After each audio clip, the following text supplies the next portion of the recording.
What is up, guys? It's your boy Rick Kakis Adept, and today Grandmaster Nightfalls are finally back within Destiny 2, and arguably they're better than ever. The level requirements to participate are incredibly low. Right now it is double Nightfall rewards this week, the best time to farm, and also you can now focus Adept Nightfall weapons at Zavala if you have Nightfall ciphers, which by the way are also going to be doubled this week. So if you beat a Platinum Grandmaster, you get 4. That is incredibly good for farming these weapons. And so in this video, we're going to be showcasing the tips and loadouts you need to beat the currently available farmable Grandmaster Proving Grounds as fast and easily as possible. And so let's get started. But just before we do you guys love learning? Well, of course you do. You're watching guides on the internet right now, which is why we have today's sponsor, Clark University. Did you ever wonder why studying for an old chemistry test was a chore, but you can spend hours reading perk descriptions to perfect your Destiny 2 build?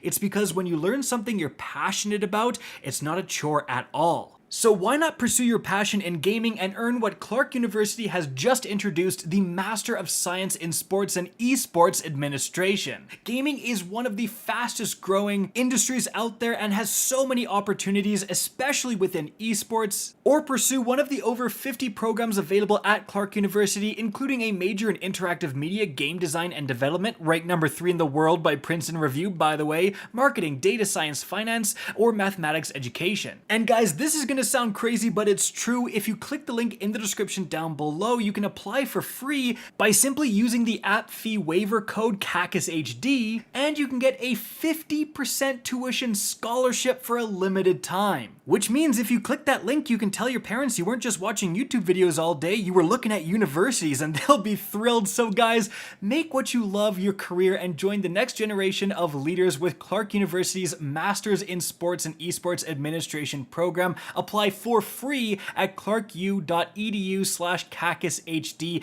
for a 50% tuition scholarship available for a limited time only. Definitely check it out.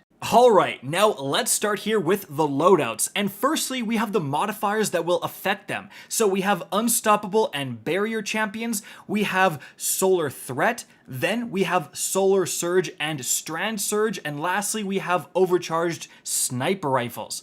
So moving on from there, firstly with myself on a Titan, I am going to be using a Sentinel subclass, Ward of Dawn with Towering Barricade, a Shield Bash, as well as Scatter Grenade. Then for the aspects, we have Controlled Demolition as well as Bastion. Then for the fragments, Echo of Starvation, Echo of Vigilance, and Echo of Instability. If you watched my God tier Void Titan video, it's the same thing.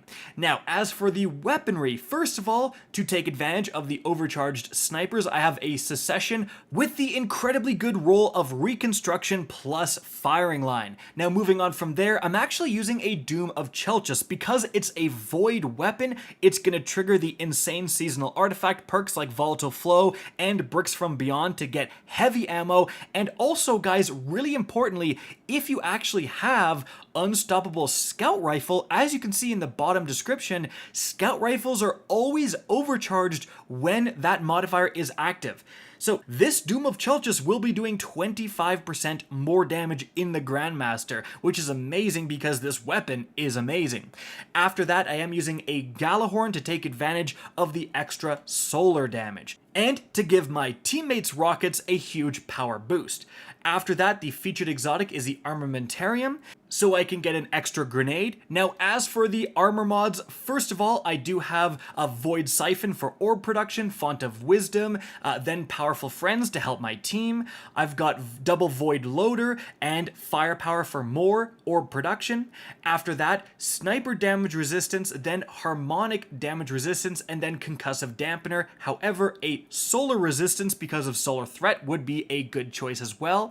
Then I've got Solar Weapon Surge and Void Weapon Surge and Solar Scavenger, so I get more Galahorn ammo. After that, I've got Time Dilation, then Font of Restoration, and lastly, a Bomber. Now guys, moving on from there to the Hunter, first of all, we're using a Threadrunner with Silk Strike combined with Gambler's Dodge. Then we've got the Threaded Spike and Shackle Grenades, which are doubled thanks to Widow's Silk, and then Ensnaring Slam as our aspects. As for the fragments, we've got Thread of Mind, we've got Thread of Warding, we've got Thread of Generation, and we've got Thread of Continuity. Now moving on to the weaponry here, first of all, we've got the Wish Ender, and that's going to have intrinsic anti-barrier here, and it's just a fantastic weapon overall, super powerful, hits like a truck. Now combined with that, we also have a Void Sniper Rifle. Again, Void to get all those advantages, and Sniper because of Overcharge Sniper. The Fugue 55 here with autoloading and Vorpal is actually pretty decent, but this loadout can have some trouble dealing with the boss's fireballs. And then lastly, the Apex Predator as our Solar Rocket Launcher. We want Solar for the extra damage, Rocket Launcher to be boosted by Galahorn. After that, the featured exotic is the Aeon Swift with Sect of Insight, so that finishing champions and more powerful enemies will give the team heavy ammo. We're going to be yeeting out Galahorn rockets the entire strike. After that, as for mods, we have Kinetic Siphon because of the Wish Ender. Then we've got Heavy Ammo Scout and Heavy Ammo Finder. After that, Impact Induction, Bolstering Detonation, and Heavy Handed. Then we've got Void Resistance, Solar Resistance, and Arc Resistance, just the trifecta. Then we've got Better Already, Recuperation, and then Solar Scavenger. Moving on from there, we have Reaper, and then Proximity Ward, and lastly, Special Finisher. Doing a lot of finishers, might as well get special ammo as well.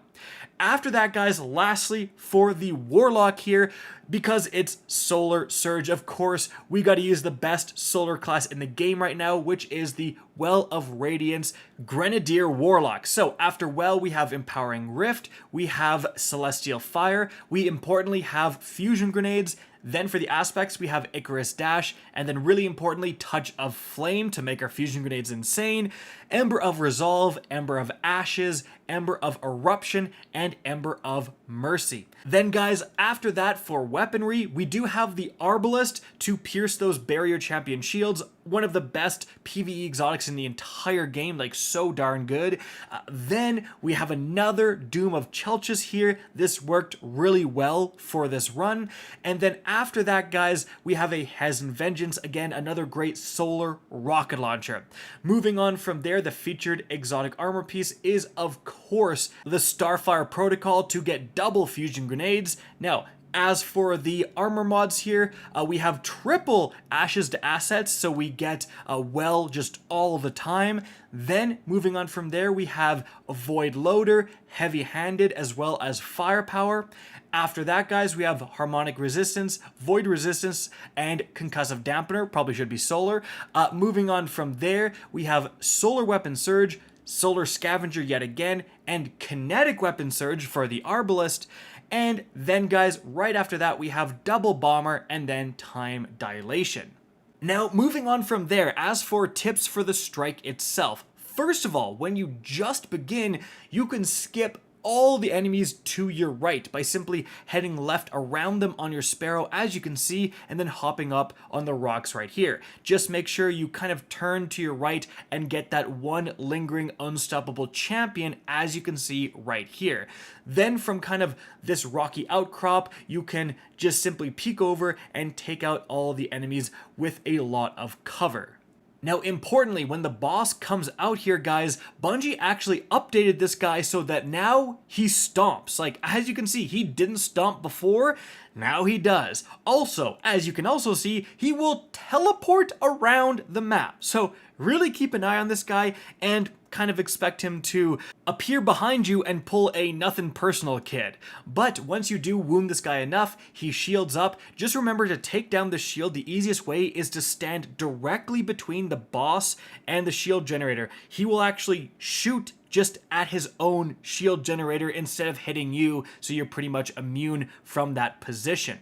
Moving on from there, when you drop down into this large area, you're going to spend a lot of time here, and this is arguably the hardest part of the strike. There's so much going on. I like to hang out here behind this like left piece of cover, and just from here you can get a good angle on a lot of the enemies you're fighting, and also you're pretty hard to hit. Now with the really high explosive stuff like the shots from the tanks, they can send it like behind or to the side, and if you're all grouped together you can still be killed. But in a well or with a bubble or even with the bastion shield and stuff, you're pretty darn protected. Just if you do see champions, get them down. It's pretty easy to actually kill the war beasts that also charge you from this location. But honestly, if you do have a big enemy like a champion or a mini-boss and you simply send one Galahorn rocket backed up by one of each of your teammates' rockets, that guy is going to be dead in no time. And the same applies to the tanks. Like as soon as the tanks spawned, we sent one galley rocket, the teammates sent 1 or 2 rockets, and that tank was dead in seconds, right? So absolutely, when you do see them, take advantage of your rockets and just melt those guys. With that being said, just before the tanks spawn and also after they're already dead, if you do have some champions, make sure to kind of whittle them down and get the finishers to generate heavy ammo. Now moving on from there, guys, in this section here, the one tip I have for you is simply to not all jump at the exact same time, and that's because there are like rocks that will fly by and can kill you. Like you can't be physics to death anymore, but they can knock you so far back that you will still die. So just kind of space out your jumps so that if one person gets hit by a rock, you can revive them and the run isn't ruined. But moving on from there, guys, once you've completed this objective and planted both of the orbs, then if you have any offensive supers, a big tip is to remember to use them right here. Like Silk Strike, you should be popping right here if you have it up. Now, your defensive supers like Bubble and Well, you want to save. And the reason is because as you're going up to the boss fight, interacting with this object right here to summon the boss is going to fully recharge your super. So you can see that I actually pop my bubble before it's interacted with, then my teammate hits it and I get another bubble. So Wells and Bubbles you want to pop and then you interact with that and then you immediately get them back and then you can start the boss fight in the safety of a well or a bubble, and then you have another one ready to go. Now, as for the boss fight itself, this is definitely one of the harder boss fights in the game. Here's what you need to do to succeed. First of all, again, make advantage of those defensive supers. When the boss is shooting these orbs at you, you want to shoot them out of the air with your primary, like the Doom was killing them in about 1 hit, so that was pretty darn useful. But then once you do 1/3 of the boss's health, they're going to shield up and continuously shoot those fire orbs at you, and then also 2 unstoppable champions are going to spawn. And guys, as you can see, they will teleport beside you. Yes, in the time Bungie has added 300 things to Eververse, they still haven't fixed this glitch, so this will ruin many runs. But as long as you're aware of it, you can prepare, just get your weapons ready to stun, and as soon as you see them potentially beside you, hit them with the stun and just melt them with rockets. Like, don't mess around with these guys. Usually one teleports and the other one is slowly walking towards you, so that second one you can kind of whittle down and get the finisher on. Now, once you've dealt with these champions, the boss is going to be inside that bubble just continuously shooting those fire orbs, but importantly, guys, the boss actually has a limited amount of fire orb attacks, which means if you wait the boss out, like you can see us, we're standing at the very beginning of this arena, we're just shooting them out of the sky over and over again, eventually they will stop.